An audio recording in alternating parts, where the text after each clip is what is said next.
ప్రభునందు ప్రియ సంఘమా, ఈ సమయమున ఈ దినమునకు ఏర్పాటు చేయబడిన దేవుని వాక్య భాగము బైబిల్ పఠనాన్ని మనం కలిగి ఉందాము.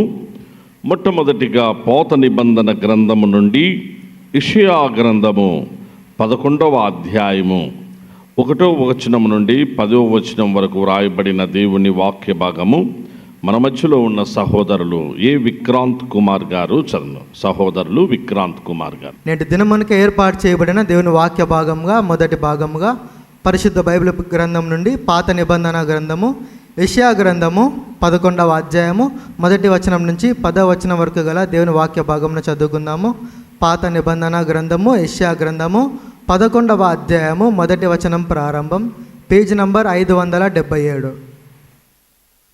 యెషయి మొద్దు నుండి చిగురు పుట్టును, వాని వేరుల నుండి అంకురము ఎదిగి ఫలించును.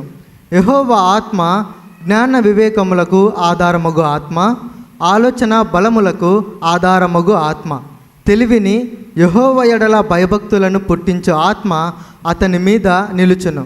యెహోవా భయము అతనికి ఇంపైన సువాసనగా ఉండును. కంటి చూపును బట్టి అతడు తీర్పు తీర్చడు, తాను వినుదానిని బట్టి విమర్శ చేయడు. నీతిని బట్టి బీదలకు తీర్పు తీర్చును, భూనివాసులలో దీనులైన వారికి యథార్థముగా విమర్శ చేయును. తన వాగ్దండము చేత లోకమును కొట్టును, తన పెదవుల ఊపిరి చేత దుష్టులను చంపును. అతని నడుమునకు నీతియు అతని తుంట్లకు సత్యమును నడికట్టుగా ఉండును. తోడేలు గొర్రెపిల్ల యొద్ద వాసము చేయును, చిరుతపులి మేకపిల్ల యొద్ద పండుకొనును. దూడయు కొదమ సింహమును పెంచబడిన కోడయు కూడుకొనగా బాలుడు వాటిని తోలును. ఆవులు ఎలుగులు కూడి మేయును, వాటి పిల్లలు ఒక్కచోటనే పండుకొనును. ఎద్దు మేయునట్లు సింహము గడ్డి మేయును. పాలు కుడుచు పిల్ల నాగపాము పుట్ట యొద్ద ఆట్లాడును. మిడునాగు పుట్ట మీద పాలు విడిచిన పిల్ల తన చెయ్యి చాచును. నా పరిశుద్ధ పర్వతమందంతటను ఏ మృగమును హాని చేయదు, నాశనము చేయదు. సముద్రము జలముతో నిండియున్నట్టు లోకము యెహోవాను గూర్చిన జ్ఞానముతో నిండియుండును. ఆ దినమున ప్రజలకు ధ్వజముగా నిలుచుచుండు యెషయి వేరు చిగురునద్ద జనములు విచారణ చేయును. ఆయన విశ్రమ స్థలము ప్రభావము గలదగును. దేవుని వాక్యం ఇంతటితో సరి. Praise the Lord. God bless you నాన్న. తిరిగి రెండవ భాగముగా ప్రియులరా, నూతన నిబంధన నుండి ప్రకటన గ్రంథము 21వ అధ్యాయము 18వ వచనం నుండి 27వ వచనముల వరకు రాయబడిన దేవుని వాక్య భాగము మన మధ్యలో ఉన్న సహోదరులు జోసఫ్ గారు చదువు. సహోదరులు జోసఫ్ గారు. చేరవచ్చిన సంఘస్థులందరికీ యేసుక్రీస్తు ప్రభు నామంలో శుభములు వందనములు తెలియజేసుకుంటున్నాము. నేటి పరిశుద్ధ దినముకై ఏర్పాటు చేయబడిన వాక్యము 2వ పాఠముగా కొత్త నిబంధన నుంచి ప్రకటన గ్రంథము 21వ అధ్యాయము 18 నుంచి 27 వచనముల వరకు చదువుకుందాం. ప్రకటన గ్రంథము 21వ అధ్యాయము 18 నుంచి 27 వచనముల వరకు, పేజ్ నంబర్ 241, 241. ఆ పట్టణపు ప్రాకారము సూర్యకాంతములతో కట్టబడెను. పట్టణపు స్వచ్ఛమగు స్ఫటికముతో సమానమైన శుద్ధ సువర్ణముగా ఉన్నది. ఆ పట్టణపు ప్రాకారపు పునాదులు అమూల్యమైన నానావిధ రత్నములతో అలంకరింపబడి ఉండెను. మొదటి పునాది సూర్యకాంతపు రాయి, రెండవది నీలము, మూడవది యమునా రాయి, నాలుగవది పచ్చ, ఐదవది వైడూర్యము, ఆరవది కెంపు, ఏడవది సువర్ణరత్నము, ఎనిమిదవది గోమేధికము, తొమ్మిదవది పుష్యరాగము, 10వది సువర్ణల శునీయము, 11వది పద్మరాగము, 12వది సుగంధము. దాని 12 గుమ్మములు 12 ముత్యములు, ఒక్కొక్క గుమ్మము ఒక్కొక్క ముత్యముతో కట్టబడి ఉన్నది. పట్టణపు రాజవీధి శుద్ధ సువర్ణమయమై స్వచ్ఛమైన స్ఫటికమును పోలి ఉన్నది. దానిలో ఏ దేవాలయమును నాకు కనపడలేదు. సర్వాధికారి అయిన దేవుడగు ప్రభువును గొర్రెపిల్లయు దానికి దేవాలయమై ఉన్నారు. ఆ పట్టణములో ప్రకాశించుటకై సూర్యుడైనను చంద్రుడైనను దానికక్కర్లేదు. దేవుని మహిమయే దానిలో ప్రకాశించుచున్నది. గొర్రెపిల్లయే దానికి దీపము. జనములు దాని వెలుగునందు సంచరింతురు. భూరాజులు తమ మహిమను దానిలోనికి తీసుకొని వత్తురు. అక్కడ రాత్రి లేనందున దాని గుమ్మమును పగటి వేళ ఏమాత్రమును వేయబడవు. జనములు తమ మహిమను ఘనతను దానిలోనికి తీసుకొని వచ్చెదరు. గొర్రెపిల్ల యొక్క జీవ గ్రంథమందు వ్రాయబడిన వారే దానిలో ప్రవేశింతురు గాని నిషిద్ధమైనదేదైనను అసహ్యమైన దానిని అబద్ధమైన దానిని జరిగించువాడైనను దానిలోనికి ప్రవేశింపడు. దేవుడి పరిశుద్ధ వాక్యమును దీవించునుగాక. గారికి నా ప్రత్యేకమైన వందనాలు తెలియజేసుకుంటున్నాను. గాడ్ బ్లెస్ యు మా, గాడ్ బ్లెస్ యు. ప్రభునందు ప్రియ సంఘమా, మనం మరొక ప్రాముఖ్యమైన ఘట్టంలో ప్రవేశిస్తున్నాం. సంఘ కాపరి అందరి కొరకు చేయు క్లుప్త ప్రార్థనలో దయచేసి సంఘమంతా ఏకీభవించాలని మనవి చేస్తుంటున్నాం. ప్రభునందు ప్రియ సంఘమా, మనము ప్రాముఖ్యమైన ఘట్టంలో ప్రవేశించబోతున్నాం. దేవుని యొక్క వాక్యము మనము కలిగి ఉండే సమయం. అందరం లేచి నిలిచుండి బైబిల్ పల్లవి పాడుకొని ప్రార్థనతో మనము దేవుని వాక్యంలో ప్రవేశిద్దాం. ఈరోజు మన మధ్యలో గిడియన్ ఇంటర్నేషనల్ సంస్థ ద్వారా మన మధ్యలోనికి పెద్దలు విచ్చేసి ఉన్నారు. వాళ్ళు ఎంతో సేవా పరిచర్యలో ఎంతో అనుభవం కలిగినటువంటి పెద్దలు, అనేక ప్రాంతాల్లో పరిచర్యలు చేసినారు. గిడియన్ ఇంటర్నేషనల్ గురించి అందరికీ తెలుసు కనుక బైబిల్ సొసైటీ ఆఫ్ ఇండియాను గురించి, గిడియన్ ఇంటర్నేషనల్ వీటిని గురించిన విషయాలు మనం అందరం బాగా ఎరుగుదుము.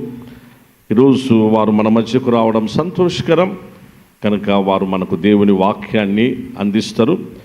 మన మధ్యలోనికి ఈరోజు దేవుని వాక్యం అందించే నిమిత్తం గిడియన్ ఇంటర్నేషనల్ స్టేట్ చాప్లైన్ గారైనటువంటి జాన్ సెబాస్టియన్ గారు, పెద్దలు జాన్ సెబాస్టియన్ గారు, వారు గిడియన్ ఇంటర్నేషనల్ మన స్టేట్ చాప్లైన్ గారు. వారు పులివెందలలో వారు నివాసం ఉంటున్నారు. వారు పులివెందల నుంచి మన మధ్యకు వచ్చారు. దేవుని వాక్యాన్ని అందిస్తారు.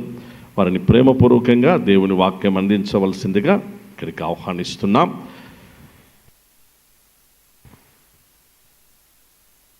అందరం కూడా దేవుని ఆత్మ ఖడ్గం బైబిల్ మనము చేత పట్టుకొని తరతరాలలో యుగ యుగాలలో అనేటువంటి కోరస్ పాడుకొని వాక్యంలో మనం ప్రవేశిద్దాం. అందరూ కూడా బైబిల్ పైకెత్తాం. బాల్కనీలో ఉన్నవారు, బయట ఉన్నవారు, కాంపౌండ్లో అందరూ కూడా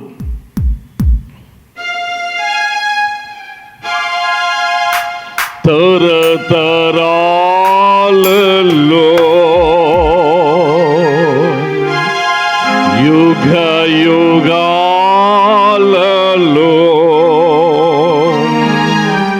జగ జగాలలో దేవుడు దేవుడు యేసే దేవుడు మన దేవుడు దేవుడు యేసే దేవుడు.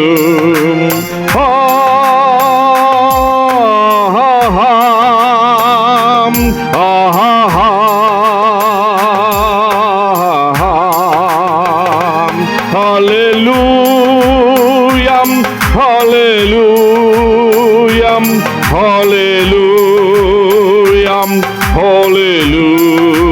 hallelujah, hallelujah, hallelujah, hallelujah, hallelujah. దేవుడు దేవుడు యేసే దేవుడు మన దేవుడు దేవుడు యేసే. సృష్టికి శిల్పకారుడు జగతికి ఆది సంభూతుడు. సృష్టికి శిల్పకారుడు జగతికి ఆది సంభూతుడు. దేవుడు దేవుడు దేవుడు మండ దేవుడు దేవుడు యేసే దేవుడు తరతరాలలో యుగ యుగాలలో జగ జగాలలో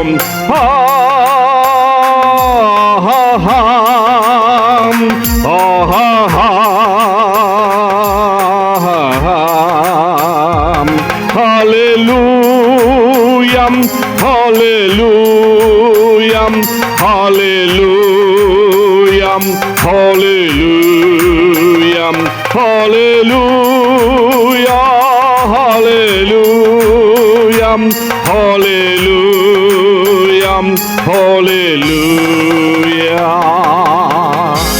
రోజులకు రాజైన యేసుక్రీస్తునకే, ప్రభులకు ప్రభువైన యేసుక్రీస్తునకే, జీవాహారమై ఉన్న యేసుక్రీస్తునకే, జీవ జలమై ఉన్న యేసుక్రీస్తునకే, వాక్యమై ఉన్న యేసుక్రీస్తునకే, మన కొరకు ప్రాణము పెట్టి రక్తము కార్చి మరణించి మరణాన్ని జయించి తిరిగి లేచిన యేసుక్రీస్తునకే, మహా గొప్ప రక్షణ మనకిచ్చిన యేసుక్రీస్తునకే, శుభప్రదమైన నిరీక్షణను మనకు అనుగ్రహించిన యేసుక్రీస్తునకే, మన కొరకై పరలోకమునకు వెళ్ళిన యేసుక్రీస్తునకే, అతి త్వరలో తిరిగి మన కొరకే మన మధ్యకు రానై ఉన్న యేసుక్రీస్తునకే, మన యేసయ్య వాసి యేసుక్రీస్తునకే హల్లెలూయా, హల్లెలూయా, హల్లెలూయా. దయచేసి కూర్చోనండి ప్రియులారా.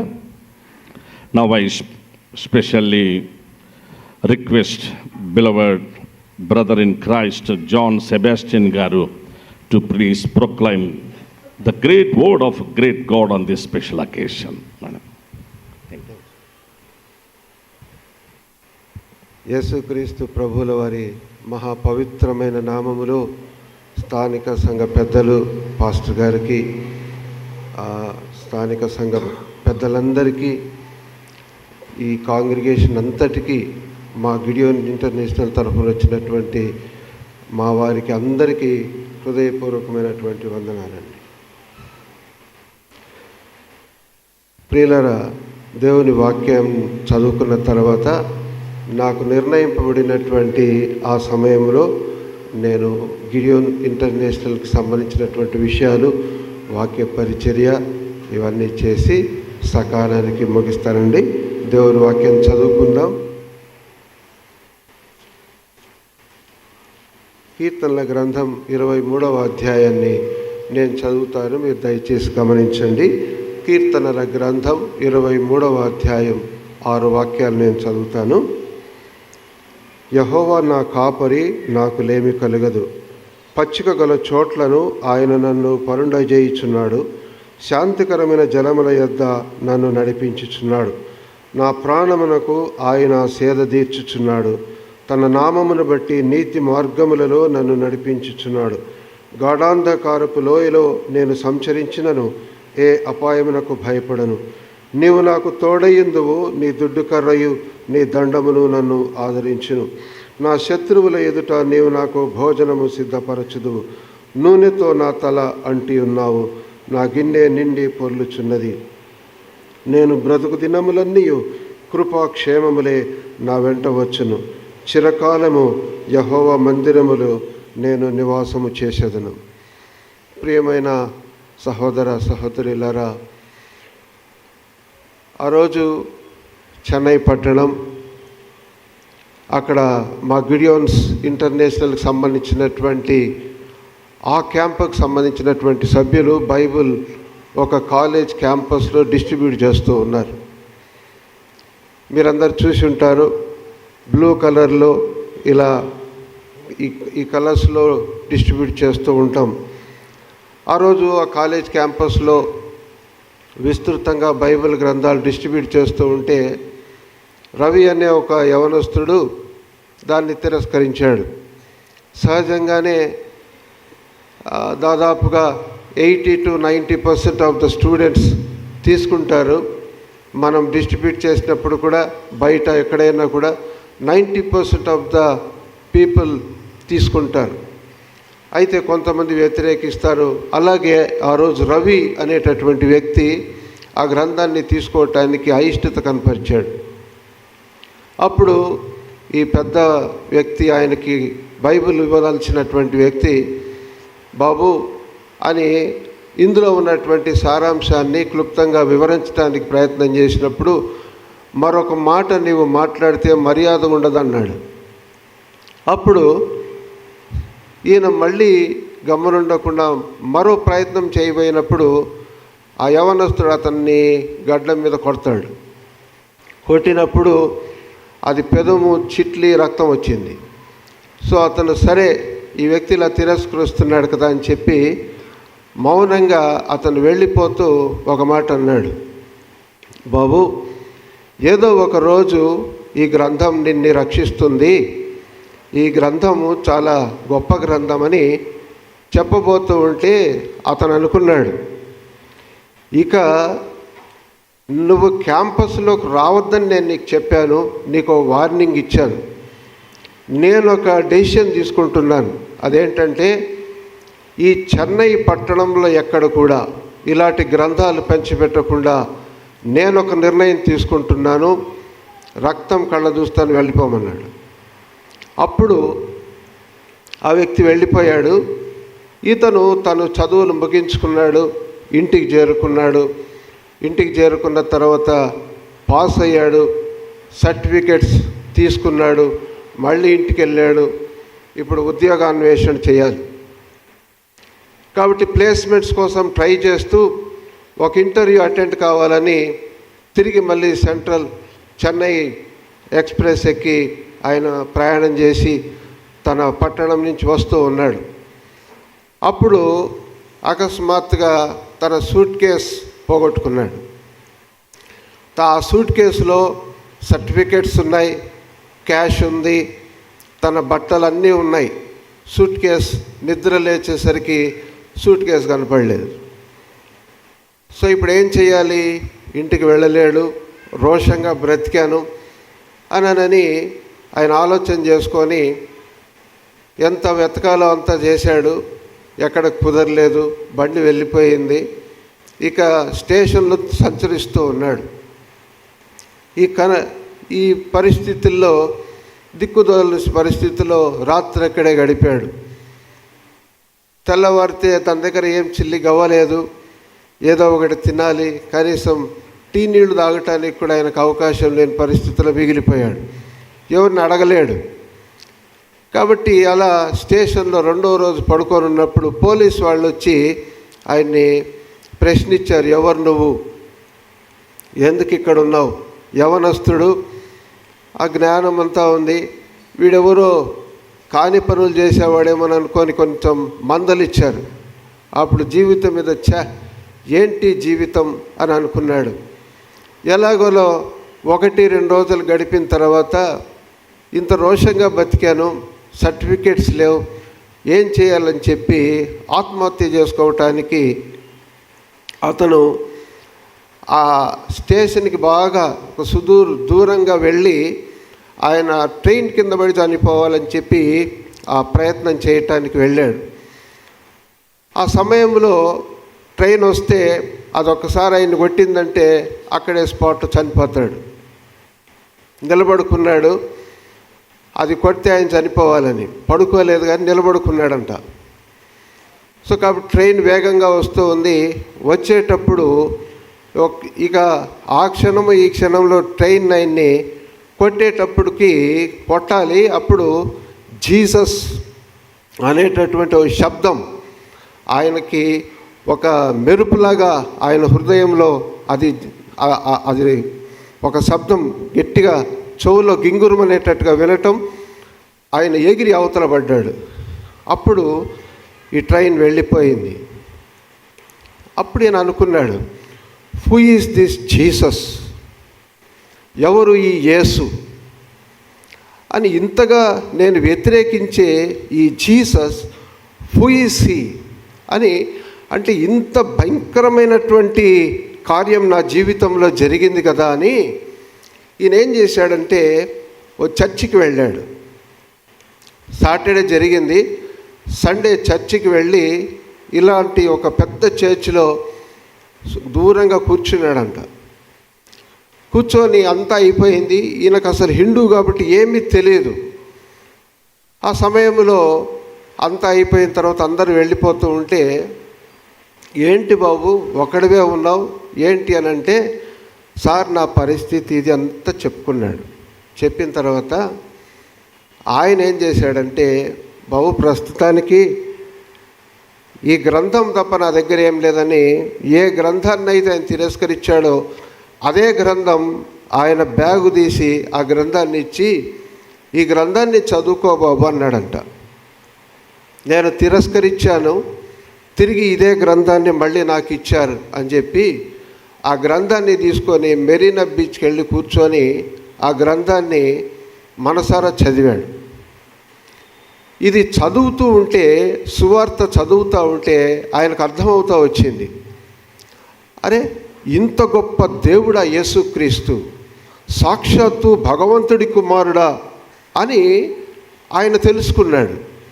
4 సువార్తలు ఫాస్ట్గా చదివేశాడు, పరిపూర్ణంగా తెలుసుకున్నాడు. తెలుసుకున్న తర్వాత ఏదో చిన్న చిన్న పనులు చేసుకుంటూ మొత్తానికి ఆ రోజు ఉదయము ఒక టీ బంకు దగ్గర చేరాడు, ఏదో ఒక పని చేసుకోవాలని. ఆ టీ బంకు దగ్గర ఒక పేపర్ చదువుతూ ఉంటే చిన్న అడ్వర్టైజ్మెంట్ చూశాడు. అదేంటనంటే, పక్కనున్న ఒక ఫ్యాక్టరీలో హెల్పర్ పోస్ట్ కోసము ఓ చిన్న అడ్వర్టైజ్మెంట్. అది చాలా సామాన్యమైన ఉద్యోగం, అటెండర్ స్థాయి కంటే చిన్న అటెండర్ అనుకుందాం. చాలా ఒక అసిస్టెంట్, అవి ఇవి బరువులు మోసే పనులు అలాంటి. సో కాబట్టి ఆ హెల్పర్ పోస్ట్కి 6 హెల్పర్ పోస్టులు ఉంటే ఆ హెల్పర్ పోస్ట్ కోసము ఆయన ఆ కంపెనీ దగ్గరికి వెళ్ళాడు. వెళ్తే ఆడ కూర్చొని ఉన్నాడు. ఆయన టర్న్ వచ్చింది, ఆయన పిలిచారు. పిలిచినప్పుడు ఏం చదివావు? పలానా డిప్లొమా ఇంజనీరింగ్ చేశాను సార్. ఓకే, నీ సర్టిఫికెట్స్. ఈయన ఏం చేశాడంటే బైబిల్ ఇచ్చాడు. ఆయన దగ్గర ఏముంది? ఓ బైబిల్ తప్ప ఏమి లేదు కదా, బైబిల్ ఇచ్చాడంట. అరే బాబు నువ్వేమైనా పిచ్చోడివా, సర్టిఫికెట్స్ ఇవ్వమంటే బైబిల్ ఇస్తావేంట్రా అన్నాడంట. ఇప్పుడు ఈయన పరిస్థితి అంతా చెప్పుకున్నాడు. ఇది సార్ నా పరిస్థితి, మీరు నాకు ఇవ్వండి, నేను ఇక్కడే ఉంటాను, ఇక్కడే పడుకుంటాను, మీరు ఏ పని చెప్పినా చేస్తాను, నేను డిప్లొమా ఇంజనీర్ని సార్, ఈ పరిస్థితుల్లోకి నేను వచ్చేసాను. అకస్మాత్తుగా ఒక గ్రంథం నాకు ఇవ్వబడింది, నేను చదివాను, ఆత్మహత్య ఆఖరి క్షణములో జీసస్ అన్న నామం నన్ను రక్షించింది. ఆ బైబిల్ చదివి నేను 3 రోజుల క్రితం ప్రభువుని తెలుసుకున్నాను, నాకు ఇస్తే నమ్మకంగా చేస్తానన్నాడంట. ఆయనకి హిందూ అయినా ఆ వ్యక్తి మీద నమ్మకం కుదిరి సరైన జాబ్ ఇచ్చేశాడు. 3 నెలలు తిరిగేసరికి ఈయన పరిస్థితి ఎలా ఉందంటే, ఆ నమ్మకత్వాన్ని చూసి ఈయనకి సూపర్వైజర్ పోస్ట్ ఇచ్చాడంట. సో నీ క్వాలిఫికేషన్ తగిన పోస్ట్ ఇస్తున్నాను, సూపర్వైజర్గా చేయమని. ఆ సూపర్వైజర్ పోస్ట్ చేస్తూ ఉన్నాడు. ఓ సంవత్సరం గడిచేసరికి ఏమైందంటే, ఈయన ఎక్కడికో వెళ్ళిపోవాలనుకున్నాడు. అన్నీ ఇదంతా కూడా సెటిల్ చేసేసి పిల్లల దగ్గరకు ఎక్కడో ఫారిన్ కంట్రీలో సెటిల్ అవ్వాలని. ఆ పరిస్థితుల్లో ఒక ఆలోచన వచ్చింది ఈయనకి. రవిని పిలిచాడు. పిలిచి, బాబు నేను నమ్మకత్వాన్ని చూశాను, నిన్ని ఒక మేనేజర్ పోస్ట్లో కాదు, పూర్తిగా ఈ కంపెనీనే నీకు అప్పగిస్తూ ఉన్నాను, నువ్వు ఎప్పుడైనా చెల్లించు. అర్థమవుతుందండి? నువ్వు ఎప్పుడైనా చెల్లించు, నాకు చెల్లించాల్సిన బాకీ చెల్లించగలిగిన రోజు కంపెనీ నీదే అన్నాడంట. ఇప్పుడు ఏమయ్యాడు? Helper became supervisor, now managing director. So కాబట్టి ఇలా దేవుడు ఆయన జీవితంలో చేసిన ఈ కార్యాన్ని తర్వాత ఆయన పరిపూర్ణంగా ప్రభు భక్తుడై ఈరోజు 3-4 సంఘాలు నడిపిస్తూ ఉన్నాడు. పాస్టర్గా ఒక కాంగ్రిగేషన్ పల్లెలకు వెళ్ళి పరిచయం చేస్తూ నాకు కూడా మంచి స్నేహితుడు అయిపోయాడు. మేము నేషనల్ కన్వెన్షన్స్కి వెళ్ళినప్పుడు కలుస్తూ ఉంటాం. 2 కన్వెన్షన్స్కి రాలేదు, కారణం తెలియదు, కానీ ఎవ్రీ కన్వెన్షన్కి వచ్చేవాడు. సో కాబట్టి ప్రియులారా, ఈ గ్రంథం ఆ వ్యక్తి జీవితాన్ని, he was just staunch idol worshipper. After embracing Christianity, embracing Jesus Christ as his personal savior, he became strong believer. చూడండి, గొప్ప కార్యాన్ని దేవుడు ఆ వ్యక్తి జీవితంలో ఈ గ్రంథం ద్వారా జరిగించారు. ప్రియులరా, యేసుక్రీస్తు ప్రభు నిజమైన దేవుడు, నిత్య జీవమని మనమందరం కూడా ఎరుగుదాం. ఈ పరిచర్య ఎలా ప్రారంభించబడిందంటే, ఒకరోజు జాన్ హెచ్ నికోల్సన్ అనేటటువంటి వ్యక్తి హోటల్ గది కోసం విస్కాన్సిన్ అనేటటువంటి పట్టణములో రెగ్యులర్గా ఆయన దిగేటటువంటి హోటల్, మనం లాడ్జ్ అంటాం, సిటీస్లో హోటల్స్ అంటాం, అక్కడికి వెళ్ళి గుమాస్తా దగ్గర నిలబడుకొని 1898 సంవత్సరంలో ఆ గుమాస్తా దగ్గరికి వెళ్ళి రూమ్ కోసము అడిగాడు. సార్, ఈరోజు రూమ్ ఏమీ ఖాళీ లేవు, ఇంకో రూమ్ ట్రై చేయండి సార్ ఎక్కడైనా వేరే దగ్గర హోటల్లో అని చెప్పి అన్నప్పుడు ఈయన ఏం చెప్పాడంటే, అయ్యా, ఇంత రాత్రి వేళ నేను ఎక్కడికని వెళ్ళి ఎతకగలను, దయచేసి ఏదో ఒక రకంగా నన్ను ఈ రాత్రికి అడ్జస్ట్ చేయి, రేపు కావాలంటే చూసుకుంటాను, ఈ రాత్రికి నన్ను అడ్జస్ట్ చేయమని అడిగాడు. వచ్చిన ఆయన పేరేం పేరండి? John H Nicholson. జాన్ గుర్తుంటుంది కదా, నా పేరు కూడా జాన్ సెబాస్టియన్. జాన్ అనే వ్యక్తి వచ్చాడు. ఈయన మళ్ళీ, అయ్యా లేవని చెప్తున్నాను కదా, లెడ్జర్ అంతా చూశాడు, ఇంకా రెండో ఆప్షన్ అవసరం లేదు, దేవుడు జరిగించే కార్యాలు చాలా అద్భుతంగా ఉంటాయి. సెకండ్ టైం మళ్ళీ లెడ్జర్ చూసి అలా చూస్తే, సార్, డబుల్ రూమ్లో ఒక ఆయన ఉన్నాడు, ఆయన పేరు శామ్యూల్ ఈ హిల్స్. శామ్యూల్ ఈ హిల్స్. శామ్యూల్ గుర్తుంటుంది కదండి, ఫస్ట్ వచ్చిన ఆయన, సెకండ్ రైట్. ఆయన డబుల్ రూమ్లో ఉన్నారు. ఒకవేళ ఆయన అంగీకరిస్తే ఆయన రూమ్లో మిమ్మల్ని అడ్జస్ట్ చేస్తాను అంటే ప్రయత్నం చేయండి సార్ అన్నాడు. అప్పుడు ఈయన వెళ్ళి డోర్ నాక్ చేసి శామ్యూల్ గారిని పిలిచి, సార్, ఒక ఆయన జాన్ గారు వచ్చారు, మీరేమన్నా అడ్జస్ట్ కాగలరా, చీకట్లో ఆయన వెళ్ళాలంటూ ఉన్నారనంటే, అప్పుడు ఆయన వెంటనే ఒక మాట అన్నాడు, no problem, I have no problem, రమ్మని చెప్పండి, double room, we can separate these beds, కలిసి ఉన్నాయి కదా, సపరేట్ చేసుకొని అడ్జస్ట్ అయిపోతామని. అప్పుడు ఈయన సంతోషంగా వెళ్ళి జాన్ని తీసుకొని అక్కడికి వచ్చి జాన్ని శామ్యూల్కి పరిచయం చేసి వెళ్ళిపోయాడు. డోర్ వేసిన తర్వాత శామ్యూల్ చేసే పని జాన్ చూశాడు. ఏం చేస్తున్నాడంటే, బైబిల్ గ్రంథాన్ని తెరిచి చదువుకుంటూ ఉన్నాడు. ఆయన చదువుకుంటూ ఉంటే ఈయన అడిగాడు, ఈ టైంలో జనరల్గా నిద్రపోతూ ఉండాలి, లేదా సహజంగా అమెరికాలో జాన్, డానియల్ ఇలాంటి మంచి మంచి పేర్లన్నీ ఉంటాయి. అమెరికాలో అంత క్రైస్తవులు అంటే అంత భక్తులని మనం అనుకోవాల్సిన అవసరం లేదండి. అక్కడున్న పాప జీవితం మన దేశంలో కూడా ఉండదు. సో కాబట్టి ఆయన గ్రంథాన్ని చదువుతున్నాడు. ఆ సమయంలో కూడా ఈయన ఏమన్నాడంటే, sir, are you a believer అని అడిగాడు. అవునండి అన్నాడు. నేను కూడా బిలీవర్నే సార్ అన్నాడు. మీరు ఫ్రెష్ అయ్యిరండి, మీరు రిఫ్రెష్ అయ్యి వస్తే కలిసి వాక్యం చదువుకొని ప్రార్థన చేసుకుందాం అన్నాడు.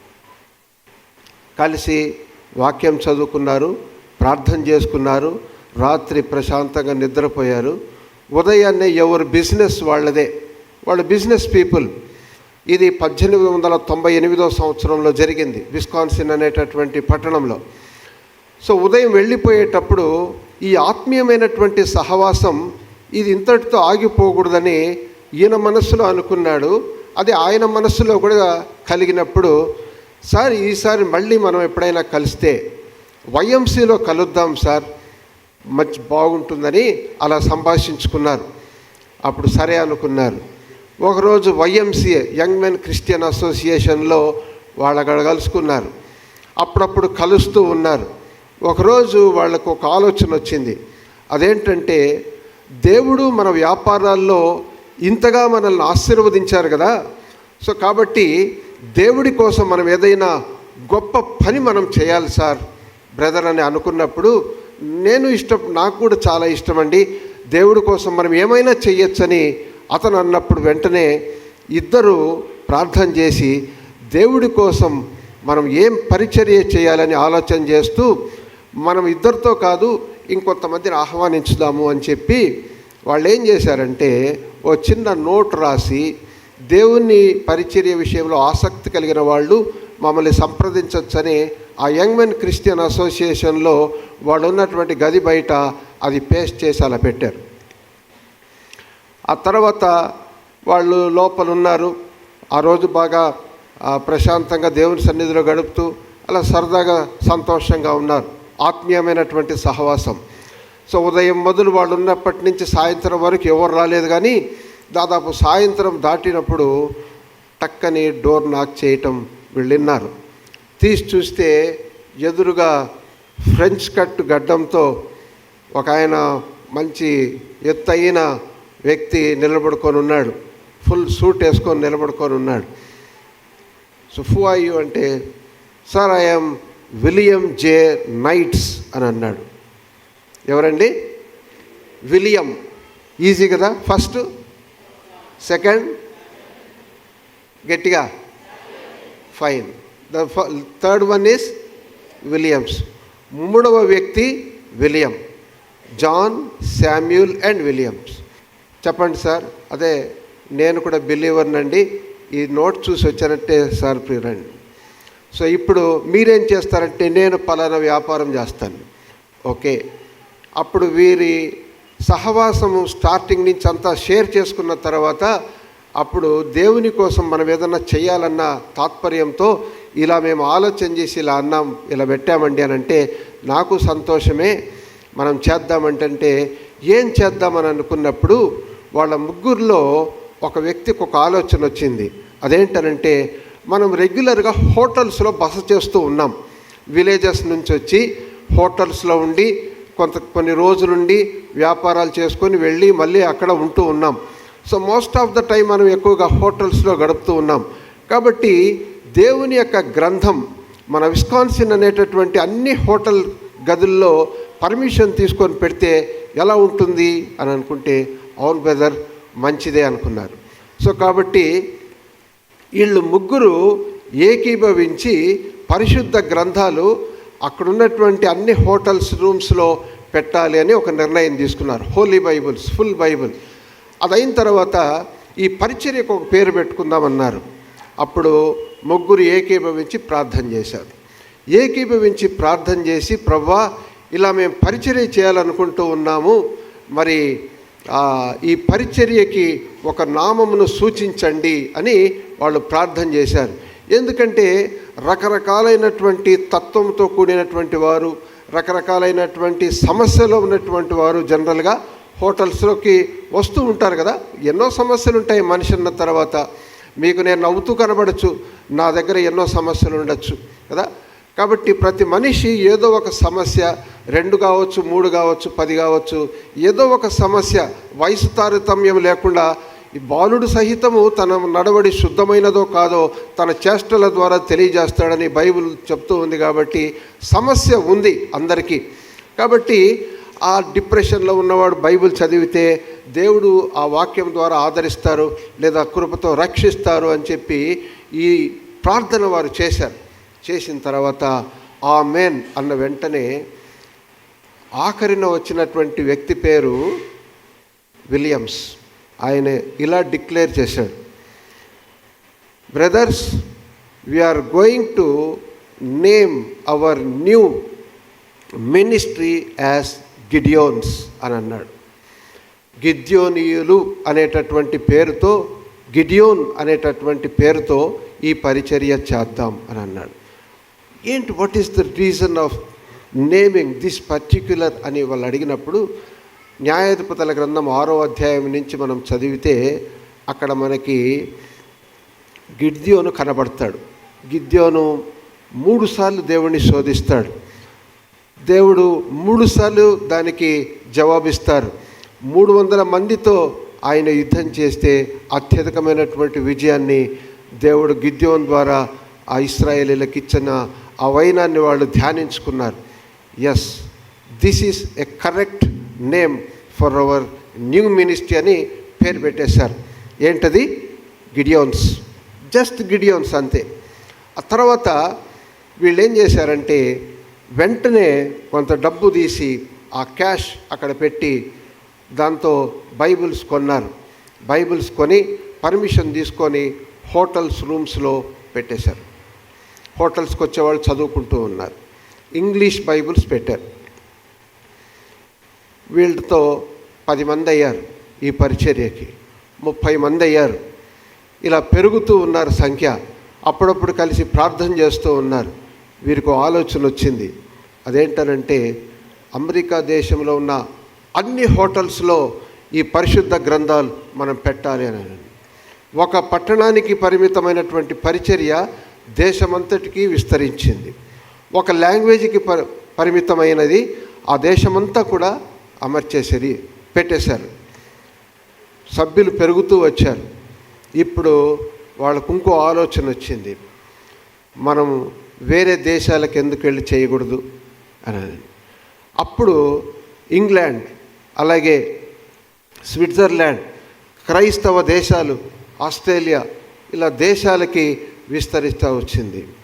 సో వీళ్ళు హోటల్స్లో పెట్టాలి అని అంటే ఆ రోజు అమెరికా దేశం అంతటికి పెట్టడానికి ఆ ఉన్నటువంటి నిధి సరిపోతూ వచ్చింది. అయితే విదేశాలకు ఎప్పుడైతే విస్తరించిందో అది మన కొద్ది మందితో అయ్యే పని కాదని చెప్పి వీరేం చేశారంటే ఒక టీం లాగా లేదా ఒక కమిటీ ఏర్పాటైంది. ఒక క్యాబినెట్ లాగా ఏర్పాటయ్యారు. అంటే ఆ ప్రెసిడెంట్ అని, వైస్ ప్రెసిడెంట్, సెక్రటరీ, ఒక అసోసియేషన్, ట్రెజరర్, చాప్లిన్, ఇలా సభ్యులు.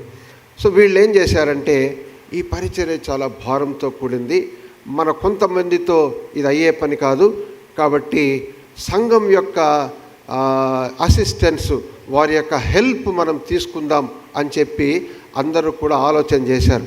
ఎందుకంటే వివిధ రకాలైనటువంటి కాంగ్రిగేషన్ చర్చెస్లో నుంచి irrespective of so many denominations గిడియోన్స్లో వాళ్ళు పాలు పంచుకుంటూ ఉన్నారు. సో కాబట్టి వాళ్ళు ఏం చేశారంటే ప్రార్థన చేశారు. ఒక చర్చిని సెలెక్ట్ చేసి మెన్హాటన్ అనేటటువంటి ఒక పెద్ద పట్టణంలో ఉన్న ఓ పెద్ద క్యాథడ్రల్కి వీళ్ళు వెళ్ళి పాస్టర్ గారికి ఒక లెటర్ రాసి ఆ లెటర్ ఆయనకిచ్చి చదవమంటే ఆయన చదివారు. ఆ చదివిన తర్వాత ఆయన సంతోషంగా అంగీకరించి వాళ్ళకు ఒక రోజును కేటాయించి రమ్మన్నారు.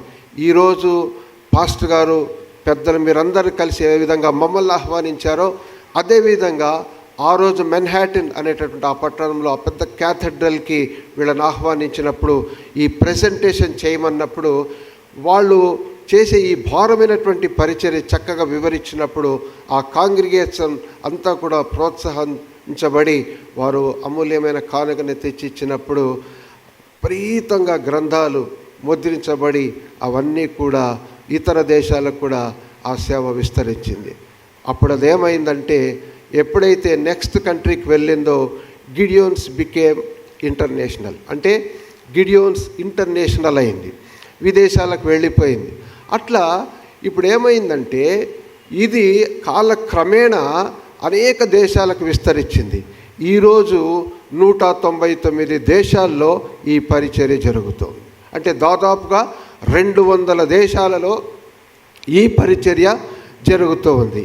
ఇప్పుడు ఒక లాంగ్వేజ్కి పరిమితమైనటువంటి ఈ పరిచర్య ఈరోజు 110 ఇంటర్నేషనల్ లాంగ్వేజెస్లోకి తర్జుమా చేయబడతా ఉంది. చూసారా, 110 ఇంటర్నేషనల్ లాంగ్వేజెస్. మన దేశానికి 1961 సంవత్సరము ఈ పరిచర్య ఇక్కడికి చేరుకున్నది. చాలా కాలం పట్టింది. 1899లో రూపుదిద్దుకున్నది. పునాది 1898లో పడితే 99లో రూపుదిద్దుకొని విస్తరించి మన భారతదేశానికి 1961 సంవత్సరం ఈ మన దేశానికి వచ్చేసింది. ఇక మన దేశంలో ఉన్నటువంటి లాంగ్వేజెస్ విస్తారమైనవి. మా పులివెందుల్లోనే ఎన్నో మంది రకరకాల భాషలు మాట్లాడే వాళ్ళు ఉన్నారు. ఇంకా అనంతపురం అయితే చెప్పాల్సిన అవసరమే లేదు. ఇప్పుడు మన దేశంలో 25 లాంగ్వేజెస్లోకి ఈ గ్రంథం తర్జుమా చేయబడుతూ ఉంది. 25 ఇండియన్ లాంగ్వేజెస్లోకి. కాబట్టి లిపి ఉంటే చాలు ఇది ముద్రించబడతా ఉంది. ఆ రోజు ఒక్క లాంగ్వేజ్కి పరిమితమైనది, ఈరోజు 110 లాంగ్వేజెస్ ఇంటర్నేషనల్, మన దేశంలో 25 లాంగ్వేజెస్. ఆ రోజు హోటల్స్కి పరిమితమైన ఈ సేవ ఈరోజు schools, colleges, hotels, hospitals, military barracks, fire personnel, youth క్యాంప్కి, అలాగే ఇప్పుడు ఇది కూడా వ్యాలిడ్ ఛానల్ అయిపోయింది. ఇప్పుడు మీకు ఎప్పుడైనా యూత్ క్యాంప్ జరిగితే we are very happy to offer Bibles for you, మీ మినిస్ట్రీకి. సో కాబట్టి యూత్ క్యాంప్స్కి ఇచ్చేస్తున్నాం, VBSకి ఇస్తూ ఉన్నాం. విస్తృతంగా ఈ పరిచర్య జరుగుతూ ఉంది. లాస్ట్ పర్ఫార్మెన్స్ ఇయర్ మన జూన్లో ముగిసింది. 7 లక్షల గ్రంథాలు మాకు టార్గెట్ ఇస్తే 6,83,88,000 పైన ఈ గ్రంథాలు మేము పంచిపెట్టాము. అంటే 95% మేము పంచాం మాకు ఇవ్వబడినటువంటి గోల్లో. సో అనంతపూర్లో పంచాం, మీరు కూడా చూసింటారు ప్రియులరా. కాబట్టి ఈ పరిచర్య చాలా విలువైన పరిచర్య. బైబిల్ సొసైటీ ఆఫ్ ఇండియా మనం బైబిల్ కొనాలంటే, నేను కూడా ఎవరైనా బైబిల్ ఇవ్వాలంటే వాళ్ళకు కొనిస్తాను. కాబట్టి మా మదర్ కూడా అన్నారు, మన చర్చికి ఎవరో అన్నిరాలు వచ్చి ఒక ఫంక్షన్లో కూర్చోనంటే, ఆమె పేరు దస్తగిరమ్మ అంట, బైబిల్ చదువు, మా అమ్మ కొద్ది టైంలో సువార్త చెప్తే బైబిల్ ఇవ్వండి అమ్మా అనిందంట, ఇస్తాననిందంట. సో కాబట్టి అట్లా మనం కొని ఇవ్వాలి అది. సో ఆ గ్రంథాన్ని నేను ఆల్రెడీ తీసుకొని వచ్చి ఇంట్లో పెట్టాను. మా ఇంట్లో ఉన్న ఒక బైబిల్, ఒక మంచి బైబిల్ ఇవ్వాలని నేను అలాగే తీసి పెట్టాను. ప్రియులర్ అయితే ఒక ట్రాక్ట్ కాదు, సింపుల్ ట్రాక్ట్ కాదు. You are not distributing a simple tract with simple message. అయితే టోటల్ ఫ్రీ ఆఫ్ కాస్ట్తో నూతన నిబంధన గ్రంథం అంతా కూడా ఉచితంగా లక్షల్లో పంచిపెడుతూ ఉన్నాం. ప్రతి క్షణం ప్రపంచంలో 2 క్షణాలకి ఒక గ్రంథం పంచిపెట్టబడుతూ ఉంది. ఎంతో వ్యయంతో కూడినటువంటి పరిచర్య. ఈరోజు ఇది ముద్రించబడటానికి అయ్యేటటువంటి ధర 50 రూపీస్. సో కాబట్టి మీలో ఎవరైనా ఈ గ్రంథానికి మీ విలువైన కానుక చెల్లించాలనుకుంటే దయచేసి మరి పులివెందులు మేము కవర్స్ ఇచ్చేస్తాం, కవర్స్లో పెట్టి పాస్టర్ గారికి ఇస్తారు. పాస్టర్ గారు నెక్స్ట్ సండే ఆ సండే కానీ మాకు హ్యాండ్ ఓవర్ చేస్తే అది మా ట్రెజరర్ ద్వారా మేము నేషనల్ హెడ్ క్వార్టర్స్ పంపుతాం. సో ఇక్కడ మరి పాస్టర్ గారు చెప్పినటువంటి రీతిలో మీ విలువైన కానుకనివ్వండి. ఇప్పుడు ఇవ్వచ్చు, తర్వాత నెక్స్ట్ వీక్ కూడా ఇవ్వచ్చు. అది it's upon your will, free will and wish. We do not impose it by force or anything else. It is your free will and wish. What ever the offering you wanted to offer, please అది మీరు ఇవ్వండి. దేవుని గ్రంథాలు ముద్రించబడి అనేక మంది అన్యజనులకు పంచిపెట్టడానికి అవకాశం ఉంటుంది. సో అలాగే ఈ పరిచర్యలో మేము కూడా ప్రత్యక్షంగా పాలు పంచుకోవాలి అని ఇష్టపడేవారు, నేను పులివెందుల్లో ఉంటాను, మా ఏరియా డైరెక్టర్ గారు ఉన్నారు, state programme coordinator for GCBP ఆ సార్ కూడా ఇక్కడ ఉన్నారు, విలియం థామస్ గారు, అలాగే రవి కుమార్ గారు కూడా ఉన్నారు, ఏరియా డైరెక్టర్. దయచేసి సంప్రదించండి, మీకు అప్లికేషన్ ఇస్తాం. రెగ్యులర్గా ప్రేయర్స్ చేస్తూ ఉంటాం, చిన్న ప్రార్థన. ఏ డినామినేషన్, అన్ని ఇంటర్ డినామినేషన్ అంతా కూడా అందరూ పనిచేస్తూ ఉంటారు. సో కాబట్టి ప్రేరేపించబడి మేము కూడా ఈ పరిచర్యలో ప్రత్యక్షంగా పాలు పొందాలంటే దానికి సంబంధించినటువంటి వివరాలన్నీ కూడా మరి మా సభ్యులు మీకు అందజేస్తారు. దయచేసి మీరు కూడా ప్రత్యక్షంగా పాలు పొందండి. వండర్ఫుల్ మినిస్ట్రీ ఇది. సో కాబట్టి మిమ్మల్ని అందరినీ ప్రేమతో నేను ఆహ్వానిస్తూ ఉన్నాను ఈ పరిచర్యలో చేరటానికి. సో ప్రియులరా, దేవుని వాక్యాన్ని మనం చదువుకున్నాము. అందులో యెహోవా నా కాపరి నాకు లేమి కదా, ఈ వాక్యం అందరికీ తెలుసు, తెలియని వాళ్ళు ఎవరు లేరు. కంటతో కూడా మనం చెప్పేస్తాం 23వ కీర్తన. సో మొదటి వాక్యములో యెహోవా నా కాపరి నాకు లేమి కలుగదు అని ఎవరు రాశారు? మహారాజైన దావీదు రాశాడు. ఈ చాలా కీర్తనలు ఆయన రాశాడు. అందులో ఈ కీర్తన కూడా దావీదు మహారాజే రాశాడు. ఆయనే రాయాలి, మనం రాయటానికి అవకాశం ఉందా? డాక్టర్ బిల్లీ గ్రాహం గారు, లేకపోతే పాల్ యాంగిచో గారు, టిఎల్ ఆస్బోర్న్ గారు, లేకపోతే ఎవరైనా పెద్ద పెద్ద భక్తులు, వేళ్ల మీద లెక్క పెట్టగలిగినటువంటి భక్తులు ఎవరైనా ఒక మంచి వర్డ్ ఏదన్నా క్రియేట్ చేస్తే బైబిల్లో ఇంక్లూడ్ చేయొచ్చా? It's not possible. ఎందుకంటే బైబిల్ ఈజ్ క్లోజ్డ్, అయిపోయింది.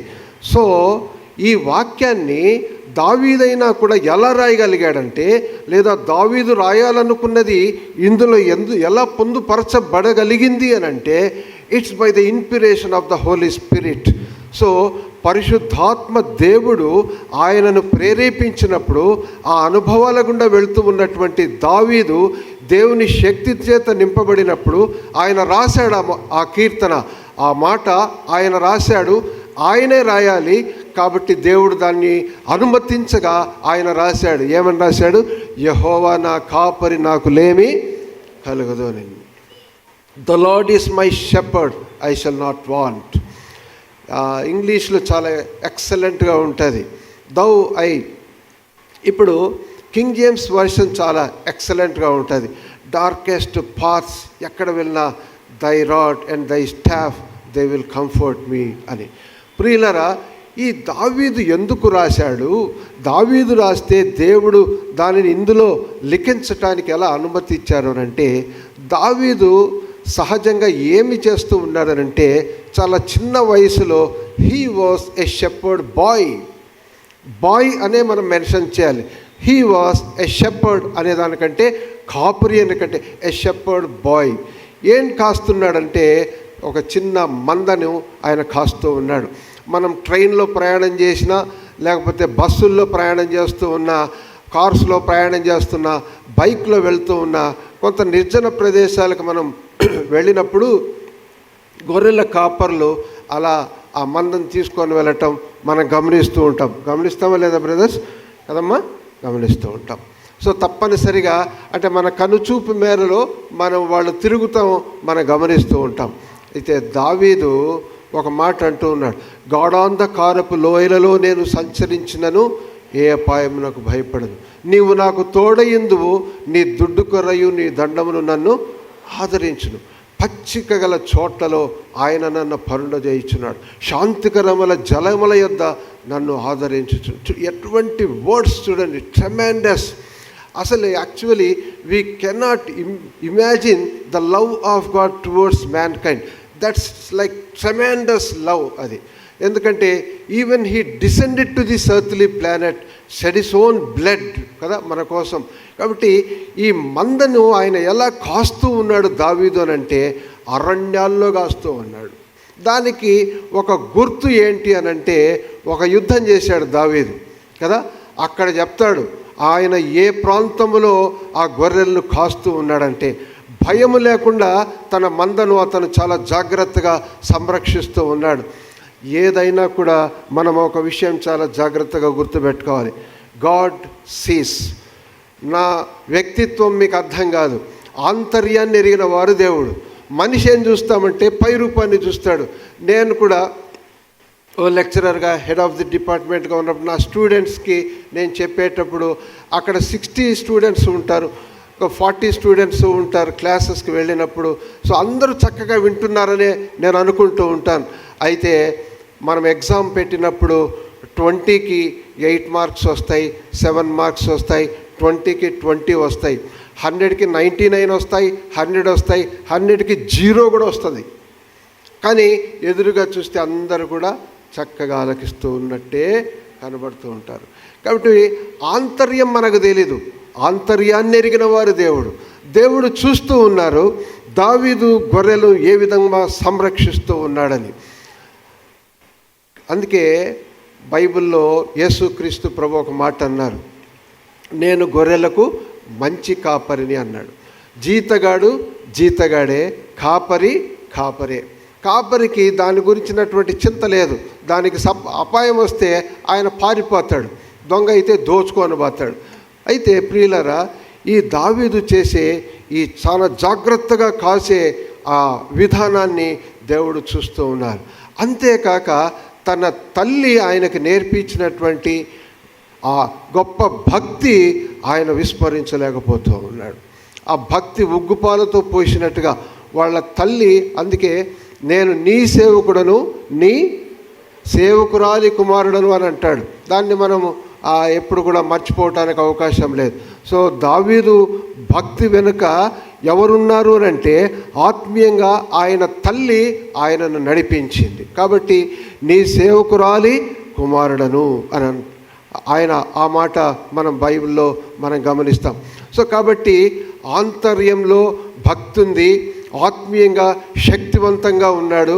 బాలుడే కానీ ఎక్కడ గొర్రెలు కాస్తూ ఉన్నాడంటే వాళ్ళ అన్నదమ్ముళ్ళేమో తన అన్నలేమో వీడికి గర్వం ఎక్కువ అనుకుంటున్నాడు, కానీ ఆ మందని ఎంత జాగ్రత్తగా కాస్తూ ఉన్నాడంటే అడవిలోకి తీసుకొని వెళ్తూ ఉన్నాడు. అక్కడ సింహం వచ్చినా దాన్ని ఎదుర్కోగలడు, ఎలుగుబంటి వచ్చినా చంపగలిగినటువంటి ధైర్య సాహసాలు ఎలా అబ్బినాయి అని అంటే ఎలా అబ్బాయండి? He was filled with the spirit of God. అంటే దేవుని శక్తి చేత నింపబడ్డాడు కాబట్టి ఏ విధమైనటువంటి సమస్య అయినా దాన్ని తృణప్రాయంగా ఎదుర్కోగలిగేటటువంటి ధైర్యం ఆయనలో చాలా పుష్కలంగా ఉంది, సమృద్ధిగా ఉంది. కాబట్టి అక్కడ ఆయన ఆ గొర్రెలు కాస్తూ ఉన్నాడు, ప్రాణాలకు తెగించి కాస్తూ ఉన్నాడు. ఏ గొర్రెను పోగొట్టుకోకుండా ఆ మందని చాలా జాగ్రత్తగా కాస్తూ ఉన్నాడు. ఓ రోజు వచ్చింది, సౌలును తప్పించాలనుకున్నారు దేవుడు. దావీదుకి ఏం తెలియదు. దావీదు ఎప్పుడన్నా అనుకున్నాడా నేను సింహాసనం మీద కూర్చోవాలని? ఎప్పుడైనా అనుకున్నాడా? మనలో చాలామంది సామాన్యమైన స్థితిలో మనం మన జీవితాన్ని ప్రారంభించి ఉంటాం. అయితే ఒక భక్తి అనేది ఎప్పుడైతే మనకు అలవడుతుందో, దేవుని రక్తము ద్వారా విమోచింపబడి రక్షింపబడి ప్రభు బిడ్డగా మనము దినదినము ఆయన వాక్యాన్ని చదువుతూ అభివృద్ధి చెందేటప్పుడు ఆత్మీయంగా ఆంతర్యంగా దేవుడు సహాయం చేసి ఆ వ్యక్తిని ఆశీర్వదిస్తూ వస్తారు. ఇది వాస్తవం. నా జీవితం కూడా అందుకు ఒక ఉదాహరణే. అయితే ఇవన్నీ నేను చెప్పట్లేదు, కానీ ప్రియులరా, దేవుడు దావీదును చాలా క్షుణ్ణంగా జాగ్రత్తగా గమనిస్తూ ఉన్నారు. ఏ విధమైనటువంటి తాత్పర్యంతో దావీదున్నాడు. ఆయన చాలా చక్కగా దేవుణ్ణి స్తుతిస్తాడు. తన దగ్గర ఉన్నటువంటి వాయిద్యంతో గంభీరంగా దేవుణ్ణి స్తుతిస్తూ ఉంటాడు, ఆరాధిస్తూ ఉంటాడు, ప్రార్థన చేసుకుంటూ ఉంటాడు, భక్తిలో ఉన్నాడు, ఆత్మీయంగా బలంగా ఉన్నాడు. ఓ రోజు వచ్చింది, ఎలుగుబంటి వచ్చింది, దాన్ని చీల్చి చెండాడాడు. మరో రోజు వచ్చింది, సింహాన్ని కూడా చంపేశాడు. మందని చాలా జాగ్రత్తగా కాపాడుకోగలిగాడు. ఒక మంచి డాబర్మ్యాన్ కుక్క, లాబ్రడోర్ కదా, ల్యాబ్ అంటాం, లేదా జర్మన్ షెపర్డ్, ఈ కుక్కను మనం అదుపు చేయాలంటే చాలా కష్టం. నేను కూడా కుక్కను జాకాను. దానికి ఇంజక్షన్ వేయాలంటే తలకాయ ప్రాణం తోక్కొచ్చినట్టు అవుతుంది. ఎందుకంటే అంత వెటర్నరీ డాక్టరు రంగారెడ్డి ఒక మాట అన్నాడు, సార్ దీనికి ఇంజక్షన్ వేసేది ఎట్లయినా కానీ నేను వేసుకోవాల్సి వస్తుంది సార్ అన్నాడు. గతమైందా? అది అంత సతాయిస్తే నేను వేసుకోవాల్సి వస్తుంది సార్ అన్నాడు. కాబట్టి కుక్కను అదుపు చేయటం చాలా కష్టం. మంచి కుక్క ఉందనుకోండి, దాన్ని అదుపు చాలా కష్టం. మంచి తిండి పెట్టి బాగా ఉందనుకోండి. కాబట్టి దావీదు ఏం చేశాడంటే గడ్డం పట్టుకొని చీల్చేసినట్టుగా మన వాక్యంలో చూస్తాం. సో ఇది ఎప్పుడు అంటే ఒక సందర్భాన్ని దేవుడు క్రియేట్ చేశారు. చూడండి, సౌలును తప్పించాలని దేవుడు అనుకున్నారు. ఎందుకంటే దేవుడు చెప్పినటువంటి స్థితిలో ఆయన నడుచుకోవటం లేదు. ఇప్పుడు దేవుడు ఏమనుకున్నారంటే ఆయన మనస్సులో రూఢిగా దావీదును సింహాసనం మీద కూర్చోబెట్టాలని ఆయన తన మనస్సులో దావీదు అనుకున్నారు. ఓకేనా? అనుకున్నారు. దావీదుకి ఏం తెలియదు, ఏ మానవుడికి తెలియదు, సమూయేలుకే తెలియదు. ఆయన అనుకున్నారు. ఇప్పుడు దేవుడు అనుకున్న తర్వాత దావీదు ఎవరో అందరికీ తెలవాలి. కాబట్టి ఓ సందర్భాన్ని దేవుడు జోక్యం చేసుకుంటే ఎలా ఉంటుందో చూడండి. ఫిలిస్తీయులకు, ఇశ్రాయేలీలకు ఫిలిస్తీయులకు యుద్ధం ప్రారంభమైంది. ఒక యుద్ధం వచ్చింది. వాళ్ళంతట వాళ్ళు రారు. అక్కడ సాక్షాత్తు భగవంతుడు ఇన్వాల్వ్ అయి ఉన్నారు. దావీదుకి ఏం తెలియదు, సౌలుకు తెలియదు, సమూయేలుకి తెలియదు. మహాప్రవక్త, గొప్ప ప్రవక్త కదా సమూయేలు ప్రార్థన చేసిన వాళ్ళ కోసం నేను విన్నానన్నారు. అంత ప్రార్థనాపరుడే. సో కాబట్టి దేవుడు జోక్యం చేసుకున్నారు. ఫిలిస్తీన్లు ప్రేరేపించబడ్డారు, ఇశ్రాయేలీల మీదకి వచ్చారు. ఆ వైపుగా ఫిలిస్తీన్లు, ఈ వైపుగా ఇశ్రాయేలీలు. అందులో ఈ అనాతోకు సంబంధించినటువంటి గొలియాత్ అనేవాడు 6 మూరల జానెడు ఉన్నాడంట. 6 మూరలు అంటే అదొకటి కరెక్టు మెజర్మెంట్ డైమెన్షన్. 6 మూరల జానెడు ఉన్నాడు. ఇంకెంత ఎత్తరో చూడండి. ఇంకా దానికి తగినటువంటి మంచి బలంగా ఉన్నాడు. ఆయన యూజ్ చేసేటటువంటి వెపన్స్ కూడా ఇంత బరువైనవి అని క్యాల్కులేటెడ్గా అవన్నీ కూడా వ్రాయబడ్డాయి గ్రంథంలో. కాబట్టి ఆ గొల్యాత్ అనేవాడు ఆ సైన్యానికి ముందొచ్చి ఇలా ఛాలెంజ్ విసురుతూ ఉన్నాడు. మీలో ఒక్కడు నా దగ్గరికి రండి, నన్ను గెలిస్తే మేము మీకు సరెండర్ అయిపోతాం, లేదా నేను గెలిస్తే మీరు మాకు దాసులు కావాలని అన్నాడు. సౌలు గుండె గుబేలనింది. సౌలు చూసినా కూడా చాలా బలంగా ఉన్నాడు. సౌలు మంచి యుద్ధ వీరుడే, కానీ గొలియాతుని ఎదుర్కొనే అంత లేదు. యోనాతాను సౌలు కుమారుడు, మంచి శూరుడు, గొలియాతుని ఎదుర్కోలేడు. అబ్నేర్ ఉన్నాడు సైన్యాధిపతి. వీళ్ళే పోలేకపోతే ఇక ఏ సైనికుడు సాహసిస్తాడు చూడండి. కాబట్టి అబ్నేరు వెళ్ళలేకపోయాడు, యోనాతాను వెళ్ళలేకపోయాడు, రాజు స్వయాన వెళ్ళలేకపోయేంత భయంకరమైనటువంటి పర్సనాలిటీ. ఆ గర్జన చూస్తే వీళ్ళకంతా ఏం చేయాలో పాలుపోక 40 రోజులు ఇదే ఛాలెంజ్ కసిరి అలిసిపోతూ ఉన్నారు. గుండెలు బద్దలైపోతూ ఉన్నాయి. ఎందుకు వచ్చింది అంటే దేవుడు జోక్యం చేసుకొని ఆ కార్యాన్ని నిర్వహిస్తూ ఉన్నారు. బాగా జరిగింది ఇది ఫర్ ఎ లాంగ్ టైం. అప్పుడు దావీదుకి ఆ సందర్భాన్ని దేవుడు క్రియేట్ చేస్తే వాళ్ళ తండ్రి ఆయనకి ఇవ్వాల్సినటువంటి తిండి పదార్థాలన్నీ ఇచ్చి, ఆహార పానీయాలన్నీ ఇచ్చి, అవన్నీ కూడా గాడిదల మీద వేసుకొని దావీదు యుద్ధాన్ని ఆ ప్రదేశానికి వచ్చి వాళ్ళన్నల క్షేమాన్ని, వాళ్ళ బాగోగుల్ని చూసి అవన్నీ హ్యాండ్ ఓవర్ చేసి రమ్మంటే ఆయన వచ్చాడు. ఒక షెపర్డ్ ఎలా ఉంటాడో అలాగే ఉన్నాడు. అందులో టీనేజ్ ఇంకెలా ఉండాలో అలాగే ఉన్నాడు ఆయన. కాబట్టి అవన్నీ తీసుకొని వచ్చాడు. ఆ ఛాలెంజ్ విన్నాడు. సడన్గా కరెక్ట్గా వచ్చాడు. ఈయన చెవిలో పడింది. ఈయన ఏమన్నాడో తెలుసా? సున్నతి లేని ఫిలిస్తీయుడు జీవము గల దేవుని సైన్యాన్ని తిరస్కరించుటకు వీడెంతటి వాడు. చూడండి, ఆ ధైర్యం ఎక్కడి నుంచి వచ్చింది? ఆత్మీయంగా బలంగా ఉన్నాడు కాబట్టి ఆ భయంకరమైనటువంటి ఆ ఛాలెంజ్ని ఈయన ఎలా మాట్లాడుతున్నాడో చూడండి. 40 రోజుల ఛాలెంజ్ ఎవరు కూడా ఎదుర్కోలేకపోయినప్పుడు దావీదు అంటున్నాడు, సున్నతి లేని ఫిలిస్తీయుడు. వాళ్ళు అలాగే తిరస్కరిస్తారు కదా. నేను ఇలా చెప్పాలంటే ఎంతసేపు అయినా చెప్పేస్తాను, కానీ ఉన్నట్టు చాలా తక్కువ. ఇశ్రాయేలీయులు ఎంత శ్రేష్ఠులో నాకు చాలా ఇష్టం అది చదవాలంటే. మన పాదాల దగ్గర కూర్చొని నేర్చుకోవాల్సినటువంటి వారు ఉన్నారు. ప్రియులారా, అంత శ్రేష్ఠత్వంలోకి దేవుడు మనల్ని ఆశీర్వదించారు. We are called out people. Christian అంటే person who follows Christ is called Christian.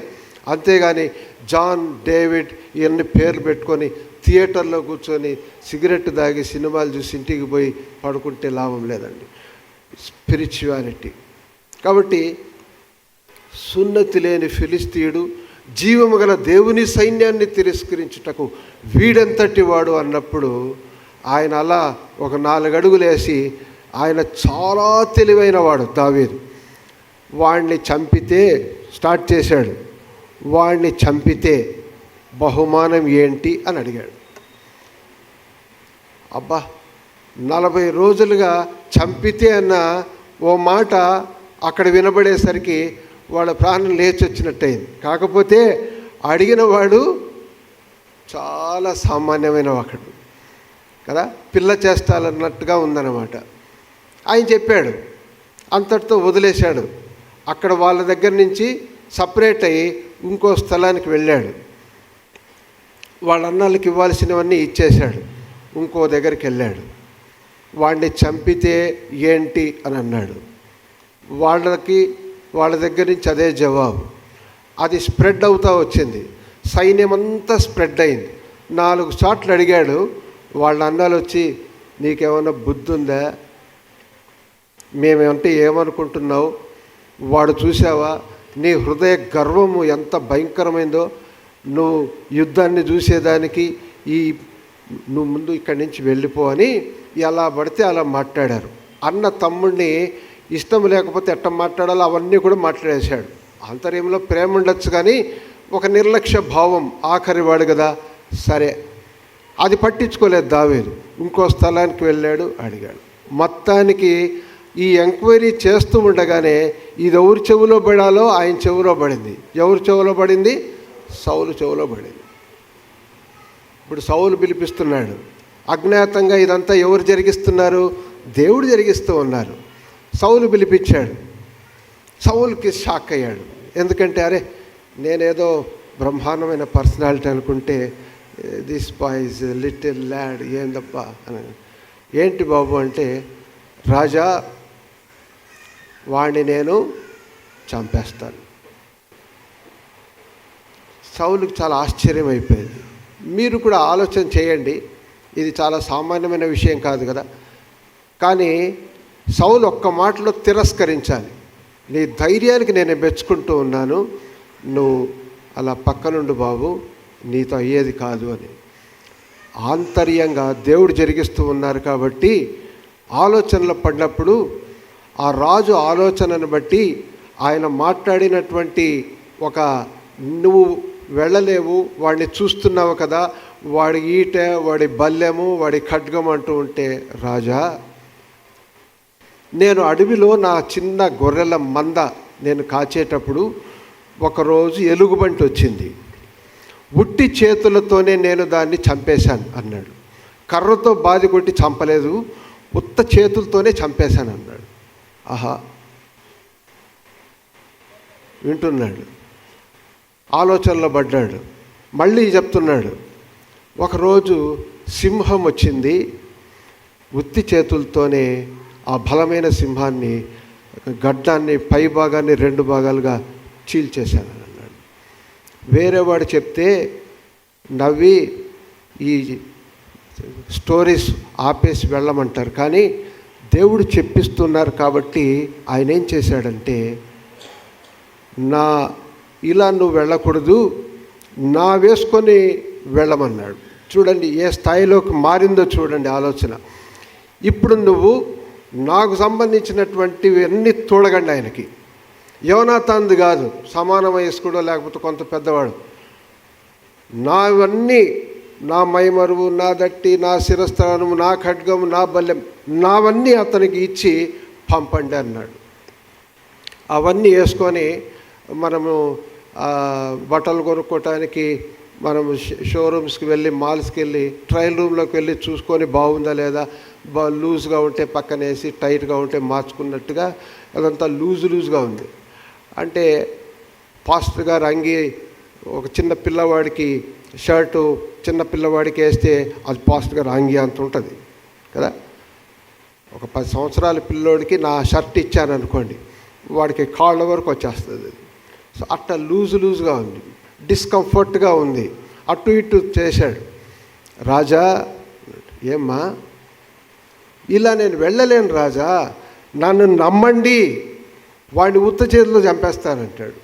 నేను చంపాను, సింహాన్నే చంపాను, ఎలుగుబంటి ఏంటి, సింహాన్నే చంపాను, ఒక్క అవకాశం నాకు ఇవ్వండి రాజా. రాజు అవకాశం ఇచ్చేశాడు. ఎందుకంటే దేవుడు పని చేస్తూ ఉన్నారు. ఇచ్చేసి నువ్వు ఎలా వెళ్ళాలనుకున్నావో వెళ్ళు అన్నారు. ఇప్పుడు చూడండి ఆ సీన్ ఎలా ఉంటుందో. అంత దూరంలో ఆ సైన్యం, ఎదురుగా భీకరమైనటువంటి ఆకారం గొలియాతు, ఇటువైపు నుంచి దావీదు, చిన్న పసివాడు వెళ్తూ ఉన్నట్టుగా ఉంది. ఇప్పుడు సహజంగా ఇశ్రాయేలీయులు ఏమనుకోవాలో చెప్పండి. రాజుకు పిచ్చి పట్టిందా అనుకోవాలి, అవునా? రాజుకి ఏమన్నా పిచ్చి పట్టిందా? ఇలా పంపిస్తూ ఉన్నాడు, ఏం కావాలి మనము? అదేదో ఒక సైనికుడిని పోయి ఓడిపోమన్నా సరిపోతుందే, ఏంటి అని వీళ్ళంతా ప్రేక్షక పాత్ర వహించి చూస్తూ ఉన్నారు. ఎలా ఉన్నవాడు అలాగే నడుస్తూ వెళ్ళాడు. గొలియాతు చూశాడు. వాడి దేవతల పేరుతో దావీదుని శపించాడు. నేను కుక్కనా అన్నాడు.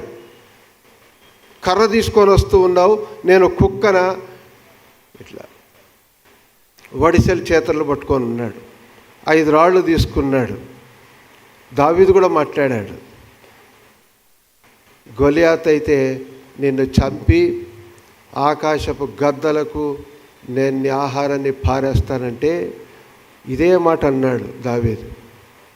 ఈరోజు నేను నిన్ను చంపి ఇశ్రాయేలీల మీద ఉన్న నిందను తీసివేయబోతూ ఉన్నాను అనని వడిసెల చేతుల్లో పట్టుకొని దాన్ని తిప్పి ఒక్కసారి కొడితే బుల్లెట్ దూరినట్టుగా దూరింది. తుపాకీలో నుంచి బుల్లెట్ దూరినట్టుగా ఎక్కడ గ్యాప్ లేకుండా ఉన్నాడు. శిరస్త్రాణం కింద కరెక్ట్గా నొసటి మీద బుల్లెట్ దూరినట్టుగా దూరిపోయింది. అంతే, స్కల్లులో ఇరక్కబోయింది. ఆ ఫోర్స్కి, వాడొచ్చే ఫోర్స్కి ఈ ఆపోజిట్ ఫోర్స్ వెళ్ళినటువంటి గుండు తుపాకీలోంచి వెలువడినట్టుగా ఆ వడిసెల్లోంచి పోయి కనెక్ట్ అయ్యి నొసటి మీద ఇరక్కబోయింది. ఎక్కడున్నవాడు కళ్ళల్లో బైర్లు గమ్మి బోర్ల పడిపోయాడు. వాడి ఖడ్గాన్నే తీసి దావీదు తలని ఛేదించేశాడు. వాడి శిరస్థానం పక్కనేసి జుట్టు పట్టుకొని రక్తం గారుతూ ఉండగా ఆయన విజయ గర్వంతో నిలబడుకొని ఉన్నాడు. ఇప్పుడు now the time for Israelites. వాళ్ళు ఏం చేశారు? తరిమి తరిమి తరిమి తరిమి ఫిలిస్తీయులను హతమార్చారు. దేవుడు గొప్ప విజయాన్ని ఇశ్రాయేలీలకు దావీదు ద్వారా అనుగ్రహించాడు. అది ఎలాంటి విజయం అంటే, సౌలు 1000 మంది అయితే దావీదు 10,000 మంది అన్నారు. అంతటి గొప్ప విజయాన్ని దేవుడు జరిగించారు. కారణం ఏంటనంటే, దావీదు దేవుని యొక్క పరిశుద్ధాత్మ శక్తితో నింపబడి ఉన్నాడు కాబట్టి ఈ కార్యాన్ని దేవుడి ద్వారా దావీదు జరిగించాడు. తర్వాత జరిగినదంతా మనము ఆలోచన చేయట్లేదు కానీ, ధ్యానించడం లేదు కానీ, ఆ తర్వాత పరిస్థితులు దారుణంగా మారాయి. వివాహం జరిగిపోయింది. మీకాలునిచ్చి పెళ్లి చేసేసాడు. అన్నీ అయిపోయినాయి. సమస్యలో పడిపోయాడు. అసూయతో నిండిపోయాడు. సౌలు సొంత మామ దావీదును చంపాలని ప్రయత్నం. ఇప్పుడు ఇమ్మీడియట్గా పోయి సింహాసనం మీద కాదు, రాజు కుడిపార్శ్వన యోనాతాను పక్కనే సింహాసనం వరకు ఎదిగిపోయాడు. దావీదంటే అందరికీ తెలుసు. ఇప్పుడు గొర్రెల దొడ్లో ఉన్నంత వరకు దావీదంటే ఎవ్వరికీ తెలియదు. ఇప్పుడు ఇజ్రాయెల్ దేశమంతా మారుమోగిపోయింది. ఒక్క క్షణం దేవుడు జోక్యం చేసుకుంటే ఇజ్రాయేల్ అంటే, దావీదంటే తెలియనివాడే లేడు. యోనాతానన్న తెలియకుండా ఉంటారేమో కానీ దావీదు సుప్రసిద్ధుడైపోయాడు. ఒక మంచి స్థాయిలోకి వచ్చేసాడు. సమస్యలు వచ్చినాయి. ఇప్పుడు ఆయనకి ఆ సమస్యల్లో సౌలు దగ్గర నుంచి పారిపోతూ ఉంటే, ఆ పరిస్థితులు వచ్చినప్పుడు ఆయన దగ్గర ఖడ్గం కూడా లేదు, ఆహారం లేదు, ఖడ్గము లేదు. ఉట్టి చేతులతో దావీదు బయలుదేరితే రథములో వెంబడించడానికి 100 మంది సైనికులు బయలుదేరాల. అయితే రాజు యొక్క అసూయతో అదంతా కూడా పోగొట్టుకున్నాడు. మీకాలును వదిలేశాడు, ప్యాలెస్ వదిలేశాడు. రాజు అల్లుడుగా ఇక ఏమాత్రం లేడు. పారిపోతూ ఉన్నాడు. రాజు శత్రువు అయిపోయాడు. పారిపోయి కరెక్ట్గా దేవుని ఇలాంటి పరిశుద్ధాలయంలోనికి ఆయన వచ్చాడు. యాజకుడి దగ్గరికి వచ్చాడు. అబ్యాతారు యాజకుడు. అప్పుడు ఆయన ఏమడిగాడంటే, దావీదును చూసి గడగడలాడిపోయాడు. ఏంటి అని. నేను అర్జెంటుగా రాజు పని మీద వచ్చాను, నీ దగ్గర ఏమన్నా ఆహారం ఉందా అని అడిగాడు. అంటే నా దగ్గర ఏ ఆహార పదార్థాలు లేవు, సమకూపు రొట్టెలు తప్ప ఇక ఏ ఆహారము లేదు, అది నాకు ఇవ్వమన్నాడు. అంటే ఆ సమకూపు రొట్టెలు యాజకులు తప్ప వేరే వాళ్ళు తినటానికి లేదు. దానితో దేవుడు అతన్ని ఆ రోజు పోషించాడు, భోంచేశాడు. అందుకే దావీదు రాస్తాడు, యెహోవా నా కాపరి, నాకు లేమి కలగదు. పోషిస్తూ ఉన్నారు. ఇప్పుడు దావీదు ఒక మాట అన్నాడు, ఎంత అర్జెంటు పనో ఖడ్గం కూడా తేలేకపోయాను, నీ దగ్గర ఏమైనా ఖడ్గం ఉందా అని అడిగాడు. నా దగ్గర ఖడ్గం కూడా లేదు, అంత ఆదుర్దాగా నేను బయలుదేరి వచ్చేసాను, కాబట్టి ఖడ్గం కావాలి నాకు అని అంటే, ఆయన దగ్గర వేరే ఏ ఖడ్గము లేదు, కానీ ఆ రోజు నువ్వు గొల్లియాతుని చంపావు కదా, ఆ ఖడ్గము బట్టలో చుట్టి పెట్టి ఆ మూలన ఉంది, అది ఇవ్వమంటావు అంటే ఏమన్నాడు తెలుసా? దాన్ని మించిన ఖడ్గము మరొకటి లేదు, అది కావాలని అది తీసుకున్నాడు. అంటే యెహోవా నా కాపరి, మీరు చెప్పాలి, నాకు లేమి కలగదు. యెహోవా నా కాపరి, ఆయనే రాయాలి, అందుకే దేవుడు రాయిచ్చాడు. దేవుడు మనకు కాపరి అయితే మనకి లేమి, అది స్పిరిచువల్ నీడ్ కావచ్చు, సేవా సంబంధమైన నీడ్ కావచ్చు, శరీర సంబంధమైన అవసరమైన కావచ్చు. It may be a spiritual need, mental are physical, ఏదైనా సరే తీర్చేవారు భగవంతుడే, యేసుక్రీస్తు ప్రభువే. కాబట్టి అందుకే ఆయన రాస్తూ ఉన్నాడు. ఇక ఆయన సంచరించాడు, అక్కడి నుంచి వెళ్ళాడు. ఇప్పుడు ఆయనకు మనుషులు కావాలి, ఎందుకంటే వేల సైన్యంతో 300 మంది జనాన్ని వేసుకొని సంచరిస్తూ ఉన్నాడు సౌలు. ఈయనకి కొంత సైన్యం కావాలి, ఎదుర్కోవటానికి కనీసమన్నా కావాలి సంచరించటానికి. కాబట్టి దేవుడు ఎలా సమకూర్చారంటే, అప్పులు చేసుకొని ఇంట్లో సుఖం లేక ఇబ్బందులు పడేవాళ్ళు, ఇంట్లో సమాధానం లేకుండా ఇబ్బందులు పడేవారు, ఇలాంటి వారందరూ కూడా ఇల్లు వదిలిపెట్టి బయట సంచరించేవాళ్ళు, ఇక ఎటు పోకుండా పోలేని వాళ్ళందరూ కూడా, వారందరూ కూడా యుద్ధంలో నైపుణ్యవంతులే, వాళ్ళందరూ కూడా దావీదు దగ్గర చేరుతూ ఉన్నారు. అటు ఇటుగా 400 మంది, ఇప్పుడు దావీదు వెనకంబడి 400 మంది గుర్రాలు వేసుకొని వచ్చే ఆ సైన్యంలాగా వాళ్ళు కూడా తయారయ్యారు. దావీదు వాళ్ళకు ముందుంటే వెనక ఒక 400 మంది గుర్రాల మీద సైన్యంలాగా ఉన్నారు. కాబట్టి దావీదు ఏం రాశాడు? యెహోవా నా కాపరి, నాకు లేమి. చూడండి ఎటువంటి ఎక్స్పీరియన్స్ చూడండి. 400 మంది 600 మంది అయ్యారు. యుద్ధం చేయగలరు, తప్పించుకోగలరు, ఏమైనా చేయగలరు. కాబట్టి దావీదుని దేవుడు ఆత్మీయంగా బలపరిచి ఆశీర్వదించి తప్పించి, కష్టాలు, నష్టాలు, వ్యాధులు, బాధలు, ఇరుకులు, ఇబ్బందులు, సమస్యలు, వేదనలు, మనుషులకు 1, 2 ఎన్ని సమస్యలు, ఎంత ఆవేదనో. కాబట్టి నేను కూడా బాధలు కలిగినప్పుడు వాక్యాన్ని తీసుకొని నేను చదివి ఆదరింపబడుతూ ఉంటాను. నీ వాక్యమే నన్ను ఆదరించుచున్నది. ఆయనే మనకి ఆప్యాయత అనురాగాలు పంచిపెట్టగలిగిన వారు. ఇక నరుడు ఏం చేస్తాడండి? అంతలో కనబడి అంతలో మాయమైపోయే వాళ్ళ మనం అందరం కూడా అలా కనబడి మాయమైపోయినట్టే. కాబట్టి అడవి పువ్వు పూయినట్లు వాడు పూయిను, దాని మీద గాలి వీచగాది లేకపోను, ఆ మీద దాని చోటు దాన్ని నెరగదు, అది ఎక్కడుందో దానికే తెలియదు, అట్లయిపోతుంది. ఇక నేను కనబడుతున్నాను, నేను చనిపోయాను అనుకోండి, నేను ఎక్కడున్నది నా ఈ స్థలానికి తెలియదు, నేను పడుకునే మంచానికి తెలియదు, నేను సంచరించే ఇంటికి తెలియదు, నేను పని చేసే కాలేజీ ఏం తెలియదు, ఎక్కడో. అది మనిషి ఆయుష్. అయితే మనిషి ఆయుష్ 70 సంవత్సరాలు అయితే, అధిక బలం ఉంటే 80 సంవత్సరాలు, దేవుడు ఆశీర్వదిస్తే ఇంకా దీర్ఘాయుష్ 90 కావచ్చు, 100 కావచ్చు. ప్రియులారా, అలా ఆత్మీయంగా బలంగా ఉన్నటువంటి ఈ దావీదు అంతకంతకు హెచ్చింపబడి ఒకరోజు వచ్చింది. దేవుని నిర్ణయం ఏంటి అనంటే, దావీదును ఇశ్రాయేలీలకు రాజుగా ఆయన మనస్సులో అనుకున్నటువంటిది దేవుడు ఒక రోజున నెరవేర్చి పట్టాభిషిక్తుడై ఇశ్రాయేలీల పెద్దలందరూ వచ్చి గీహోన్లో పట్టాభిషేకం చేసి సింహాసనం మీద కూర్చోబెడితే 40 సంవత్సరాలు దావీదు రాజుగా ఇశ్రాయేల్ దేశాన్ని పరిపాలించాడు.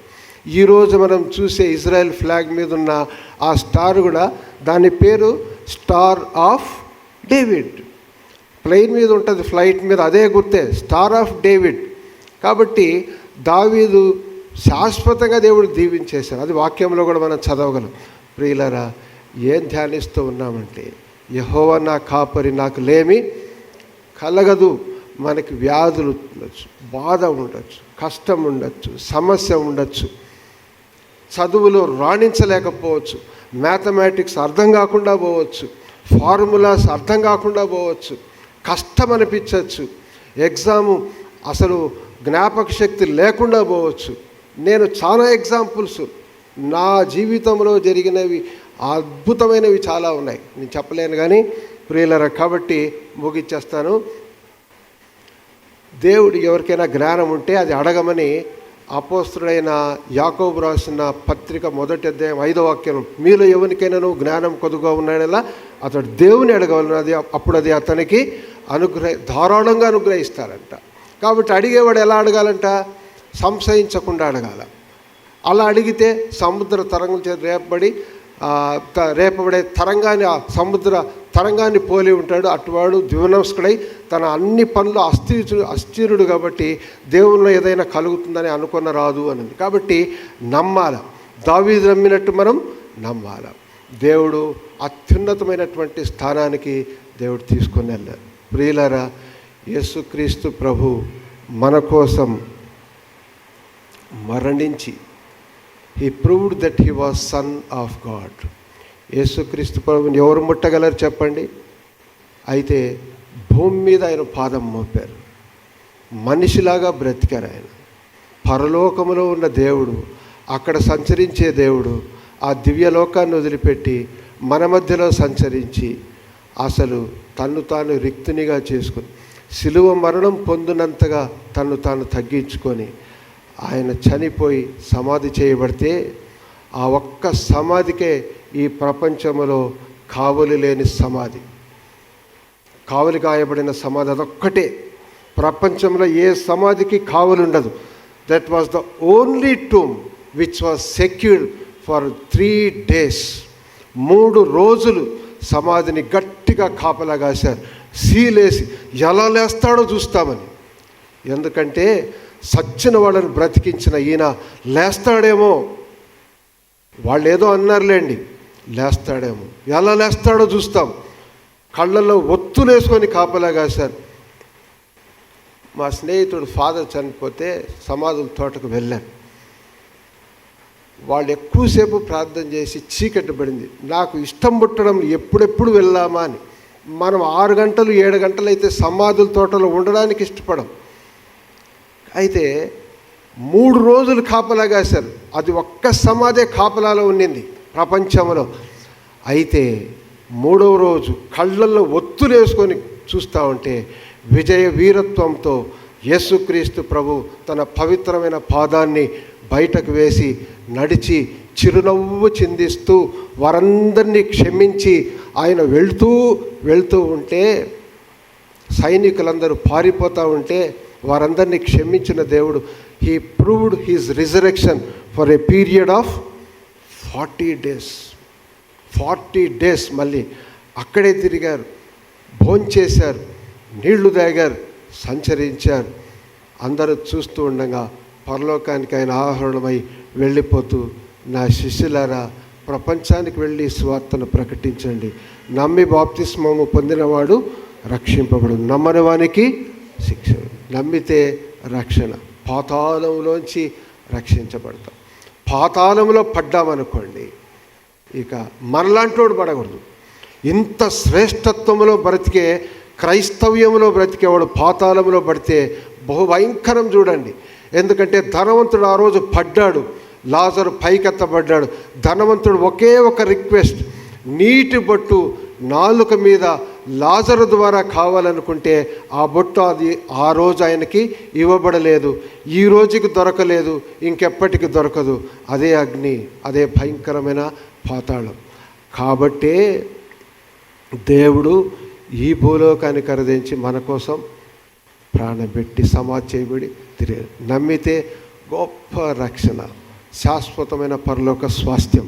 రక్షణ లేని వారు ప్రాధేయపడి పాపాన్ని ఒప్పుకుంటే దేవుడు రక్షిస్తారు. ఇది గిడియోన్స్ ఇంటర్నేషనల్ ఈ పరిచయలు ఎవరైనా చేరాలి అని అనుకుంటే ప్రత్యక్షంగా దయచేసి మమ్మల్ని కలవండి, మేము మీకు సహాయపడతాం. ఈ అవకాశం ఇచ్చినటువంటి ముగించుకుందాం. దేవుని యొక్క శక్తి చేత దావీదు వలె మనం కూడా ఆత్మీయంగా బలపడి ముందుకు కొనసాగి దేవుని మహిమార్థమై మనం జీవిస్తాం. ఇతరులకు మాదిరికరంగా మనల్ని మనము దేవుని ఘనపరిస్థితి లోకంలో ఇతరులకు మాదిరికరంగా జీవిస్తాం. అట్టి కృప పరిశుద్ధాత్మ దేవుడు మనకు ప్రసాదించుదురుగాక. ఆమెన్. ఈ అవకాశం ఇచ్చిన పాస్టర్ గారికి, అలాగే కాంగ్రిగేషన్ పెద్దలకి అందరికీ నా హృదయపూర్వకమైనటువంటి వందనాలు. గిడియోన్స్ ఇంటర్నేషనల్ ద్వారా మీకు అందరికీ వందనాలు. Thank you so much.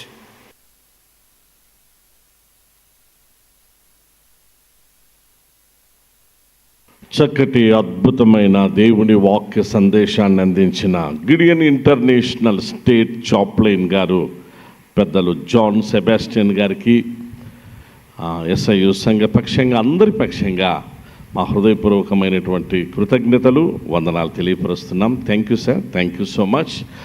The Lord is my shepherd, I shall not want. Though I walk in the valley of shadow of death, I will fear for no evil, because thou art with me, and thy rod and thy staff, they comfort me. Surely goodness and mercy shall follow me all the days of my life. I will dwell in the house of the Lord forever. చాలా అద్భుతమైన కీర్తన. 23వ కీర్తన చక్కగా వివరించినారు. చాలా సంతోషం sir. విచ్చేసిన పెద్దలందరికీ ప్రత్యేకంగా వందనాలు తెలియపరుస్తూ, ప్రభునామమునకు మహిమ కలుగునుగాక. ప్రభునందు ప్రియ సంగమా, మరొక్క మారు ఈ ప్రత్యేక పరిశుద్ధ ఆరాధనకు విచ్చేసిన సహోదర సహోదరులందరికీ, సంఘమంతటికి హృదయపూర్వకమైన వందనములను, శుభములను, కృతజ్ఞతలు మీకు తెలియపరుస్తున్నాం. దయచేసి ప్రత్యేక ప్రకటన మరొక్కసారి. మనకు 2 విషయాలు ఉన్నాయి. గిడియన్స్ పెద్దలు ఇప్పుడు డోర్స్ దగ్గరికి వారు సిద్ధంగా ఉన్నారు. మొత్తం 7 డోర్లు మనకు కలిగి ఉంటున్నాం ప్రియులారా. పైన బాల్కా నుంచి వెళ్ళేటువంటి వారు ఆ క్రిందికి వస్తూనే ఇటుప్రక్క సైడ్ డోర్స్ దగ్గర ఉంటారు. దయచేసి ఆ హృదయమార దేవునికి మహిమకరంగా మీ హస్తాలు చాపి ధారాళంగా మీ కానుకలు అలా ఉంచాలని మనవి చేస్తున్నాం. తరువాత వారు కమిటీ పెద్దలను కలిసి, సెక్రటరీ గారిని, ట్రెజరర్ గారిని, వైస్ ప్రెసిడెంట్ గారిని, కమిటీ పెద్దలను కలిసి ఆ కానుకలన్నీ కూడా వారు కలెక్ట్ చేసుకొని మంచిగా వాటికి అకౌంట్ ఫర్ చేసుకొని నెమ్మదిగా వారు కూడా సెలవు తీసుకుంటారు. ఇది గమనించి అందరూ సహకరించవలసిందిగా మనవి. వారికి కానుకలు సమర్పించిన మీదట అందరూ అలాగే మీ గృహాలకు సమాధానంగా సెలవు తీసుకునండి. ప్రార్థన చేసుకుందాం ప్రియులారా. శాశ్వతమైన ప్రేమతో ప్రేమిస్తున్న మా ప్రియ పరలోకపు తండ్రి, ఘనత మహిమ స్తుతి నీకు చెల్లిస్తున్నాం. ఉదయకాలం నుంచి ఇంతవరకు నీ సన్నిధి మాకు తోడుగా ఉంచి నడిపించినందుకు నీకు వందనములు ప్రభు.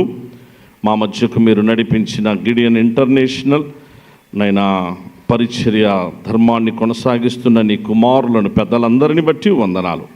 ఈ సంతోషకరమైన క్రీస్తు రక్త సంబంధంతో కూడినటువంటి సహవాసాన్ని ఈ దినాన మాకు అనుగ్రహించినందుక ఎస్ఐయు సంఘంగా మాకిచ్చిన ఈ ధన్యతను బట్టి నిన్ను స్తుతించి ఆరాధిస్తున్నాం. ఆ పరిచర్యలను మరింతగా మీరు నీరు కట్టి ఫలింపచేయండి ప్రభు.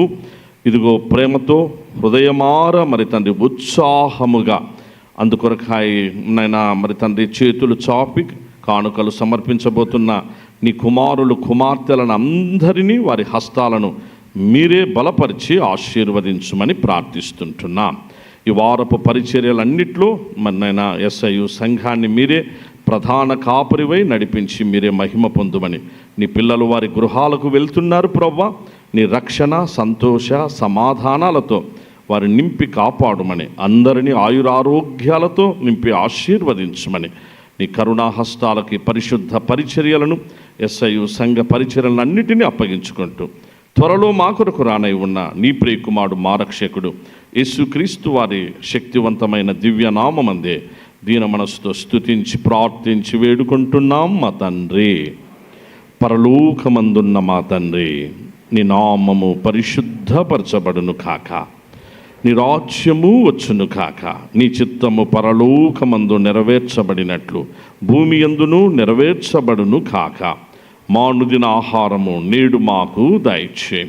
మా రుణస్థులను మేము క్షమించి ఉన్న ప్రకారం మా రుణములను క్షమించుము.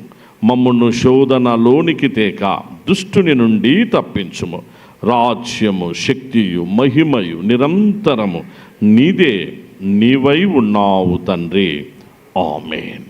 మన తండ్రి అయిన దేవుని ప్రేమ, కుమారుడైన యేసుక్రీస్తు కృప, ఆదరణకర్త పరిశుద్ధాత్ముని నిత్య సన్నిధి, నిత్య రక్షణ, నిత్య ఆశీర్వాదం ఈ ప్రత్యేక పరిశుద్ధ ఆరాధనలో పాలి భాగస్థులైన మీ అందరి మీదను, కుటుంబములు, మన ఎస్ఐయు సంఘ పరిచర్యలు, సార్వత్రిక సంఘ పరిచర్యలన్నిటి మీదను సర్వదా తోడై కాపాడు కాక.